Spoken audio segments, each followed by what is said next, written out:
I may not be the smartest person, or the most gorgeous, or the strongest, but there are 3 things I know in life for sure. People need oxygen to breathe, we all know a thing or two about fairy tales, and unless you have a severe allergy to it or you are a vegetarian, then it's illegal to dislike shrimp. Fairy tales! The concept of fairy tales has always intrigued me. Tales that were passed down from generation to generation. Such a beautiful legacy laid down. That's the kind of mark I want to live on this world. Something that lives on for ages long after I'm dead. However, like any sort of child-consumed form of entertainment, fairy tales have fallen victim to an unpleasant misfortune that this society has called censorship. Like a game of broken phone, there have been numerous alterations to these beloved childish folklore stories. And since this has been a long time coming for me to share with you what I know about fairy tales, I'm here today to break my silence. Cool background, right? I drew it. Does it look good? I think it looks good. So for example, you know Goldilocks and the 3 bears, right? Right. In the original, the role of the girl was played by an old woman that was so hated by her family for being, quote, impudent, bad, foul-mouthed, ugly, dirty, and a vagrant deserving of a stint in the house of correction, end quote. This story has been through some changes, but there's something I never quite understood in this one. Why exactly are the main villains of the story the bears, when it was the old woman or Goldilocks, whatever version you are reading, that entered private property? This is just the tip of the iceberg of things we have never been told as kids because the versions we've gotten were so watered down. So let us dive right in through the rabbit hole of uncensored fairy tales and see what kind of childhoods I can ruin with the original versions of tales told long ago by 2 German brothers and some other people. Rapunzel. We all know this one.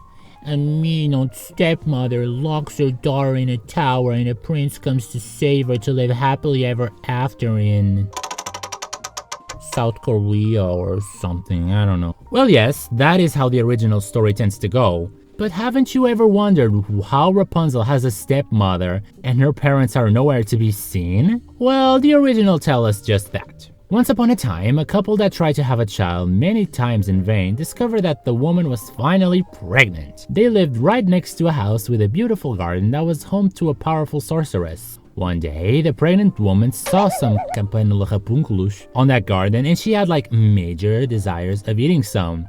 So much so that she fell ill and would die if she didn't eat them, she told her husband. Desperate, the husband went at night to grab some. Successful, the woman made a salad that was literally so watermelon with them, and she loved it so much that she wanted more, otherwise she would die. This right here is emotional blackmail. You cannot deny it, that's what it is. When the men went to pick some more the following night, the sorceress came to punish the men, and the men pleaded, Please, my wife would die if she didn't eat these flowers and we'd lose our baby. Have mercy, O powerful one. Hearing this, the sorceress told him that he could have as many as he wished, as long as she could keep the baby.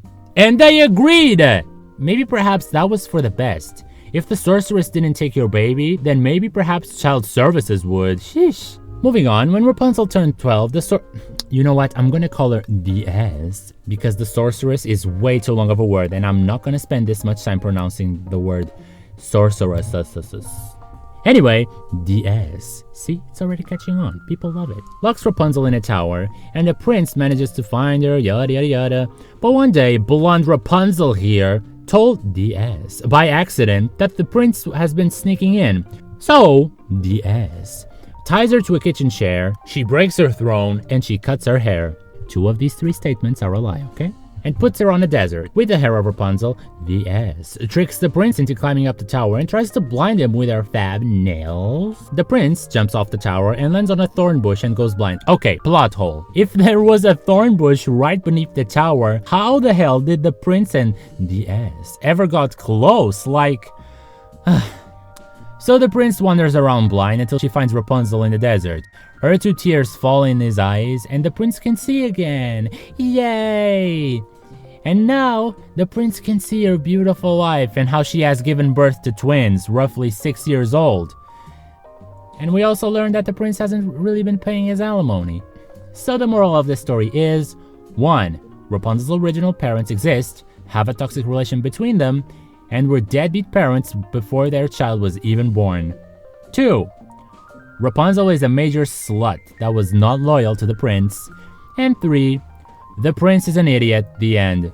The Frog Prince. We all know how this story goes. Frog plus princess plus kiss equals prince. Yeah, the original was not like that at all. A beautiful young princess one day was playing near a fountain with her golden ball.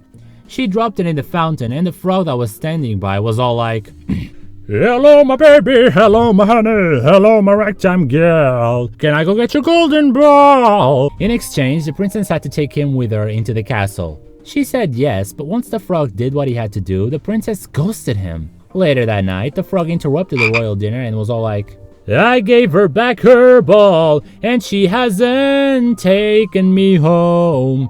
Ooh." And then the king forced the princess to take him to her room. Completely tired of the frog, the princess grabbed the frog and threw it against the wall. And poof! Prince. I'm not even kidding, you can look this up. From this point onward, the focus shifts to the prince's loyal servant and how 3 iron rings were popping from joy, and it's just stupid. The end. So the moral of The Frog Prince is no. The 3 Little Pigs. So we all know how one pig built a house with straw, the other with sticks, and the last one with bricks.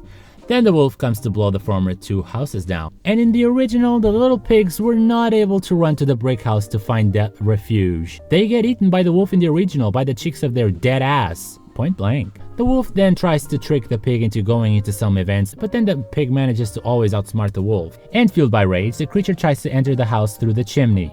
But the pig has a big pot ready with hot water.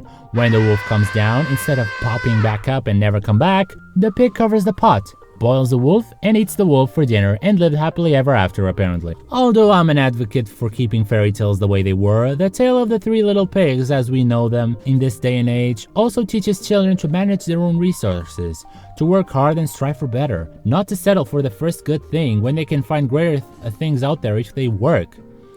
Come to think of it, this tale might just teach us lust, and that is a 7 deadly sin.